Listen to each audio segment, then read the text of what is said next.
Thanks, it feels amazing कि हम बे area में इस तरह का एक देसी कॉमेडी स्टैंड अप नाइट कर पा रहे हैं, because it's amazing how thousands of miles away from India we can do this, and it's just the bay area magic.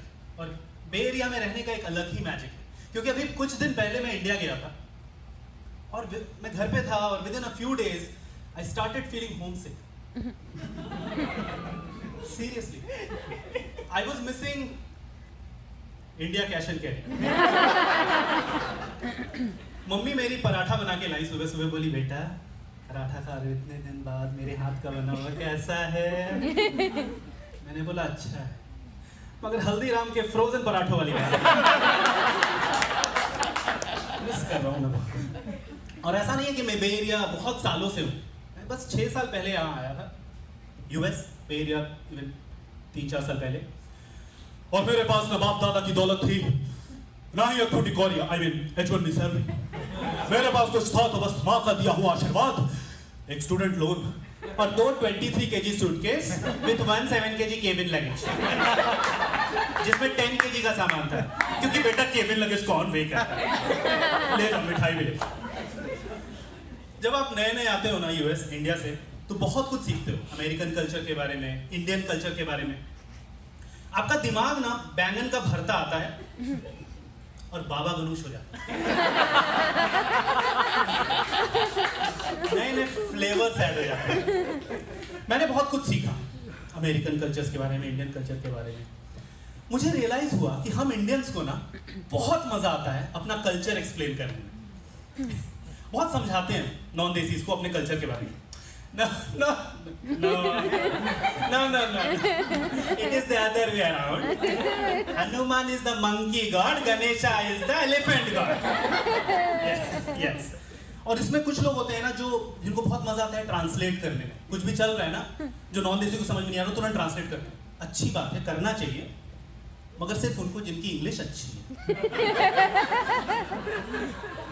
मेरे कॉलेज में एक भाई साहब थे, ग्रेड स्कूल में यहाँ पे, और उनको बड़ा शौक था कि नॉन देसी को इंक्लूडेड फील कराया जाए। यार मतलब ऐसे खड़े रहते हैं वो, बिना कुछ समझते हो, गलत बात है। मतलब हमने ठीक है, नहीं अच्छी बात है, करो। तो एक बार बॉलीवुड देसी नाइट, डांस नाइट चल रही थी और सब डांस कर रहे हैं, सारे देसीज, लड़के लड़कियां पी के मस्त। वहां सिर्फ एक non desi, one African American lady who was sipping wine in a corner. मुझे लगा वो शायद गलती से आ गई थी, and then she felt it would be too rude to just leave, तो she was standing and sipping wine. अब हमारे भाई साहब को एक अपॉर्चुनिटी दिख गई वहां, डांस करते करते गए हेलो, और वो इंक्लूडेड फील कराने के चक्कर में बॉलीवुड गानों को ट्रांसलेट करने लगे। प्रॉब्लम तब हुई जब गाना बजा, बलम पिचकारी जो तूने मुझे मारी, कि सीधी साधी छोरी शराबी हो गई। अब उनकी 2 गलती हो गई वहां पे भाई साहब से। उन्होंने शराबी को कुंवारी सुना और कुंवारी का बहुत गलत ट्रांसलेशन किया। Actually, this song means, "Oh my lover, when you hit me with your water gun, a simple nice lady became virgin."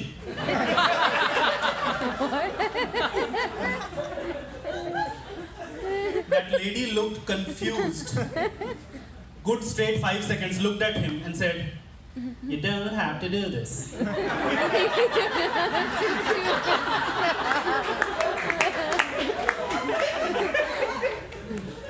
हमारे दोस्त की इंग्लिश कमजोर थी, दिमाग नहीं, तो वहां से कट लिया, जाके डांस करने लगा, I'm back। अच्छा, फिर कुछ देर बाद वो लड़की खुद आई, Hey, what does this line mean? गाना बज रहा था मेरा लौंगा बच्चा, पंजाबी सॉन्ग। हमारे दोस्त थे यूपी से, उनके खानदान में किसी को पंजाबी नहीं आती, लेकिन अपॉर्चुनिटी खुद चल के आई है तो he gave it a shot. This line, which line? Line थी, निगाह मारदा आईवे मेरा लौंगा बच्चा। And he goes, निगाह मारदा आईवे, निगाह मारदा, निगाह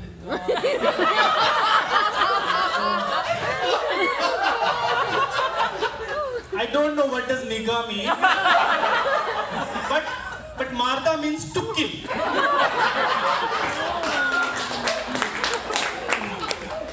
I'm pretty sure she felt the urge to kill him right there.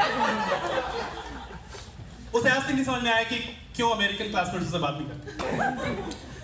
मैंने एक और चीज नोटिस की जब यहाँ आया कि American parenting is very different from Indian parenting.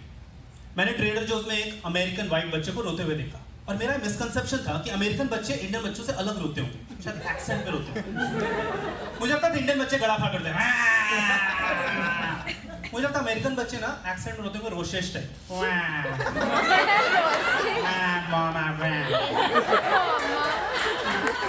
पर ऐसा है नहीं। अमेरिकन बच्चे भी वैसे ही गवारों की तरह रोते हैं। वैसे ट्रेडर जोस पे बच्चा रो रहा था तो वो उसकी मम्मी बहुत ही प्यार से, Brian, I want you to stop crying at the count of 5.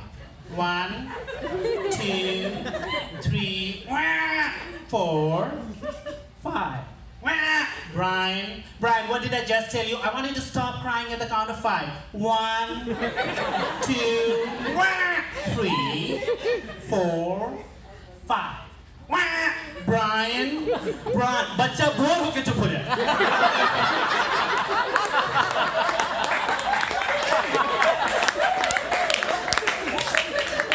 बेरिया का बच्चा हो तो बोले बंद करो इन्फिनिट वाइल लूप यार, चले जा रहा है बिना किसी क्लॉज के। इससे एकदम ऑपोजिट होते हैं हमारे इंडियन पेरेंट्स।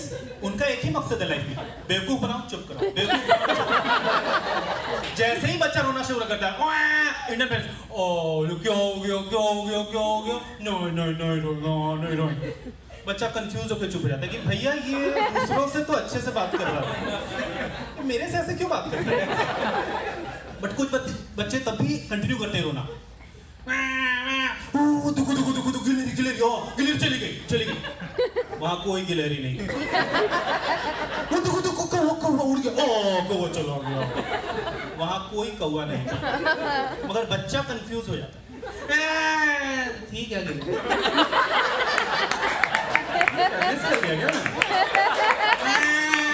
कौवा था क्या, कौवा था, मिस कर गया लगता है, चुप हो जाता है। इससे बहुत ज्यादा एक लेवल ऊपर होते हैं बिहारी पेरेंट्स। बिहार में बच्चों को मूर्ख नहीं बनाया जाता, मैं बिहार से हूँ। बिहार में बच्चों को बकलोल बनाया जाता है। मैं एक बार ट्रेन में ट्रैवल कर रहा था और ट्रेन रुक गई, क्योंकि बिहार में ट्रेन रुक जाती है, किसी को अपना गांव दिखता है तो ट्रेन रुक जाती है। It's a very democratic process of stopping trains in Bihar. We believe in democracy. तो ट्रेन रुक गई। अब एक बच्चा अपने पापा के साथ ट्रैवल कर रहा है, पापा ट्रेन क्यों रुक गई, पापा ट्रेन क्यों रुक गई। पापा न्यूज़पेपर पढ़ रहे हैं और पापा के लाइफ में 10,000वीं बार ट्रेन रुकी है, उनको घंटा फर्क पड़ रहा है कि ट्रेन क्यों रुक गई, मगर बच्चे को चुप कराने के लिए, हाँ बेटा वो ट्रेन का टायर पंचर हो गया। पर पापा ट्रेन का टायर तो लोहा का होता है पापा। तब पापा को सडनली रियलाइज होता है, ओ बच्चा नेक्स्ट क्लास में चला गया है, इसका सॉफ्टवेयर अपग्रेड हो गया है, इसको मूर्ख बनाने में एफर्ट ज्यादा लगेगा। तो वो न्यूज़पेपर नीचे रख देते हैं। क्या बोले बेटा, क्या होता है? पापा ट्रेन का टायर तो लोहा का होता है पापा। अच्छा, अब पटरी किस चीज की होती है? लोहा की होती है पापा। तो बेटा लोहा को लोहा काटता है।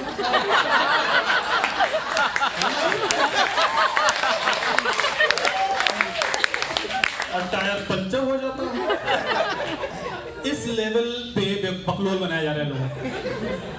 अगर आप लोग में से कोई भी यूपी और बिहार नहीं गया है, बहुत कुछ मिस कर रहे हैं, बहुत। प्लीज जाइए। अभी मैं कुछ दिन पहले बनारस गया था, तो बनारस जो है वो नरेंद्र मोदी जी की कॉन्स्टिट्यूएंसी है, तो मुझे लगा प्रधानमंत्री की कॉन्स्टिट्यूएंसी है तो स्वच्छ भारत अभियान का एक अजीमो शान उदाहरण देखने को मिलेगा। मगर बनारस की विडंबना बड़ी महान। एक तरफ स्वच्छता अभियान, दूसरी ओर बनारसी पान। ये दोनों ऑपोजिट फोर्सेस आपस में लड़ रही है कंटिन्यूअसली, लगातार। नरेंद्र मोदी भाषण दे रहे हैं, भाइयों बहनों, हमें वाराणसी को स्वच्छ भारत अभियान का प्रतीक बनाना है। बोलो बनाना है कि नहीं बनाना है? बनाना है कि नहीं बनाना है? और सारे बनारसी, बनाना है सर, बनाना है। आप लोगों को बनाना है कि नहीं बनाना है? अरे बनाना है सर, कब बनाएंगे? मित्रों आवाज नहीं आ रही है, बुलंद आवाज में देश को बताओ, बनाना है कि नहीं बनाना है? सारे बनारसी वहीं पे थूक के बनाना है सर, एकदम बनाना है।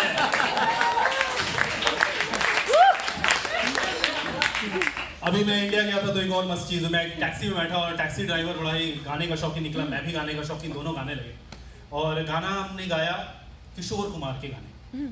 वो गा रहा है, मैं गा रहा हूँ किशोर कुमार के गाने। हम अरिजीत सिंह के गाने नहीं गा रहे थे, हम हनी सिंह के गाने नहीं गा रहे थे, हम किशोर कुमार के गाने गा रहे थे जिनको गुजरे 20 साल से ज्यादा हो चुके हैं। ऐसा प्रोडक्ट मैनेजर मुझे लगता है कि क्या डिसरप्शन प्रूफ प्रोडक्ट बना के गए ये लोग कि भैया आज भी अच्छे गाने सोचो तो वही गाने याद आते हैं। गानों का भी ये हाल है कि अभी रिसेंटली बॉलीवुड में एक डायरेक्टर ने डिसाइड किया कि भाई शक्ति जो अमिताभ की मूवी है उसका रीमेक नहीं हुआ, उसको हम रीमेक करेंगे। तो जो उसका गाना है, एक गाना है शक्ति में, जाने कैसे कब कहाँ इकरार हो गया, इस गाने को हम रीमेक करेंगे। मगर क्योंकि लिरिक्स सिचुएशन के हिसाब से परफेक्ट है, हम लिरिक्स चेंज नहीं करेंगे, म्यूजिक डायरेक्टर को बोलेंगे नया ट्यून बनाओ। तो 3 म्यूजिक डायरेक्टर को बोला गया, नदीम श्रवण, अन्नू मलिक और प्रीतम, इनको बोला गया आप नई ट्यून बनाइए इसी लिरिक्स पे। तो हर म्यूजिक डायरेक्टर कैसे ट्यून बना रहा है वो मैं आपको बताता हूँ। नदीम श्रवण पहले आए, बोले कि गाएंगे कुमार सानू ही, हमने वो तो पहले से पता था। तो आपका चेहरा देखते कुमार सानू हमें पता चल गया। तो ढोलक, तबला, वीणा, सितार सब लेके आ गए लाइव ऑर्केस्ट्रा नदीम श्रवण, और कुमार सानू को बुलाया गया। तो ये गाना नई ट्यून में ऐसा साउंड किया, हो ला ला ला ला,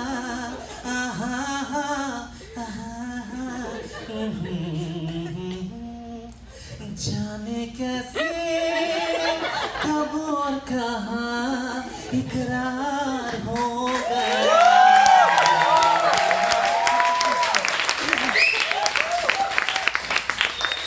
हम सोचते ही रह गए और प्यार हो गया। और पीछे कोरस की लड़कियां, नदीम श्रवण को बोला गया आप नहीं सुधरेंगे चाहिए। फिर अन्नू मलिक को बोला गया, अन्नू मलिक जी कुछ नया ट्यून, ओरिजिनल ट्यून बताइए ना। तो अन्नू मलिक सुन साहिबा सुन साहिबा सुन, अन्नू मलिक की ओरिजिनल ट्यून। हैशटैग पकड़ के बताओ। तो उन्होंने सुनाया ये ट्यून, जाने कैसे कब कहाँ इकरार हो गया, हम सोचते ही रह गए और प्यार हो गया।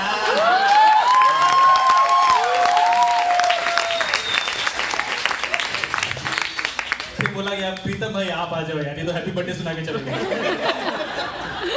तो प्रीतम ने बोला कि ये हम इतना ओरिजिनल ट्यून न्यू ट्यून क्यों कर रहे हैं, गाना है ना रिमिक्स करें, चैंपियन हूं मैं, ओरिजिनल ट्यून सुनाओ मैं रिमिक्स करके देता हूं। तो प्रीतम ने कान लगा के पूरा ओरिजिनल ट्यून सुनी, ढिक चिक समझ गया यार हो जाए। तो प्रीतम का वर्जन इस टाइप का था,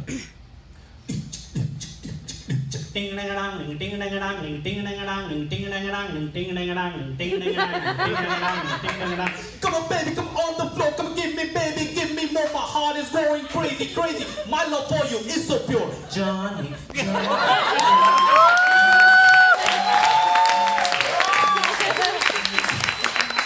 जाने कैसे कब कहाँ